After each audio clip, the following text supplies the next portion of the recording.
Let's be honest for a moment. Does your spiritual life ever feel like a constant game of catch-up? You start the week on fire, motivated, inspired, ready to grow closer to God. You tell yourself, this week, I'm going to be consistent. I'll wake up early, read my Bible, pray, and really stay on track. But then, life happens. By Wednesday, you've already missed a day. You feel that familiar wave of guilt, the kind that whispers, see, you'll never be consistent. And before you know it, you're back scrolling through Instagram or YouTube, feeling spiritually empty again. It's like you're trying to build this massive castle of faith, but you're only laying down one brick every few weeks. You're tired of the cycle, starting strong, burning out, feeling guilty, and restarting again. And deep down, you know this isn't how your walk with God is supposed to feel. But here's the truth.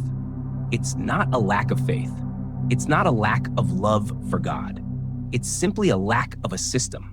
Because faith grows where structure exists. Consistency, not intensity, is the real engine of spiritual growth. Think about it. A single workout won't make you fit. A single healthy meal won't transform your body. It's what you do daily that changes you. Your relationship with God works the same way. Not one massive emotional moment, but small, steady moments of connection. But how do you actually make that consistency stick? How do you move from frustration to rhythm, from guilt to grace-filled growth? In this video, I'm giving you the Bible fix for inconsistency. It's a simple 3-part framework. I call it the 3 C's that will help you turn your devotion time from a dreaded task into a life-giving anchor in your day. C number 1, make it clear. The first reason most people fail at spiritual consistency is simple. We try to do too much too soon. We imagine the perfect quiet time, 1 hour long, worship music playing softly in the background, a hot cup of coffee, journal open, deep reflections, long prayers. But here's the problem. We expect to go from 0 to spiritual superhero overnight. That's not a plan. That's a fantasy. So the first fix is this. Make your habit absolutely clear. Stop aiming for perfection. Start aiming for a 5-minute minimum. Your devotion time should be so small, so doable, that you can't possibly say no. If you can stay consistent with 5 minutes, you win. If you end up doing 20 minutes, that's just a bonus. But the commitment is only 5. To make your habit clear, define 3 things, with no room for confusion or debate. 1, the action. What exactly will you do? Not, I'll study the Bible, but I'll read 1 psalm. 2, the time. How long will you commit? Not as long as I have time, but 5 focused minutes. 3, the location. Where will it happen? Not somewhere quiet, but on my living room couch. Write this down and complete the sentence. I will action for 5 minutes at location. You're training yourself to value showing up over how much you consume. Remember this, consistency before intensity. C2, make it convenient. The second reason we fall off the wagon is that we rely too much on motivation. We wait for the right moment to pray or the perfect mood to read the Bible. But motivation is temporary. You don't need motivation, you need structure. That's where the second C comes in.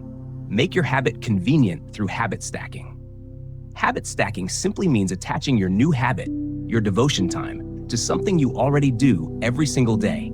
For example, anchor, turning on the coffee pot. Stack, while it brews, I'll read my 5-minute minimum. Anchor, putting your feet on the floor when you wake up. Stack, when my feet hit the floor, I'll say a 1-minute prayer for my family. Anchor, sitting down to check your phone.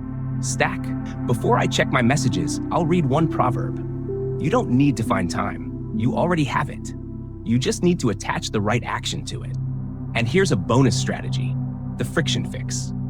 Make it so easy to start your devotion that it's almost impossible not to. The night before, put your Bible, journal, and pen on top of your phone or next to your coffee mug. That way, before you engage with the world, you're reminded to engage with God. The best time for your devotion isn't morning or night. It's simply the time you'll actually do it. Use convenience to make consistency effortless. C number 3, keep it connected. Now, this is where most people miss it. They might show up, read, pray, but still feel dry. Why? Because the habit is disconnected from their heart. They're doing it for God, not with God. It becomes another box to check, not a moment of relationship.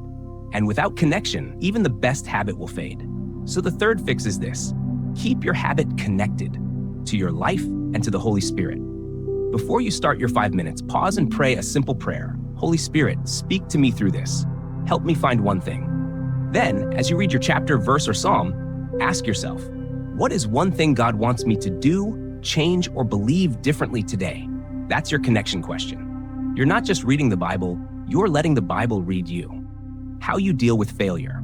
You will miss a day. That's okay. Missing one day is a slip. Missing 2 days is the start of a new bad habit. Don't let guilt keep you down. That's the enemy's trap. Here's your guilt fix. When you miss a day, acknowledge it, ask for grace, and start again immediately. Don't wait for Monday. Don't wait for the right feeling. Just pick up your Bible, breathe, and begin again. So here's your challenge for this week. For the next 7 days, apply the 3 C's of consistency. 1, make it clear with your 5-minute minimum. 2, make it convenient through habit stacking. 3, keep it connected with the Holy Spirit, and 1 key takeaway.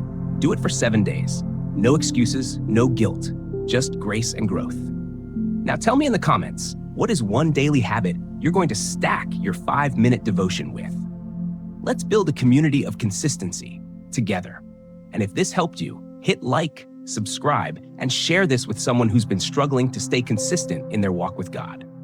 Remember, spiritual growth isn't about perfection. It's about showing up one small step at a time with a willing heart. I'm cheering for you. This is BibleFix, and I'll see you in the next video. God bless.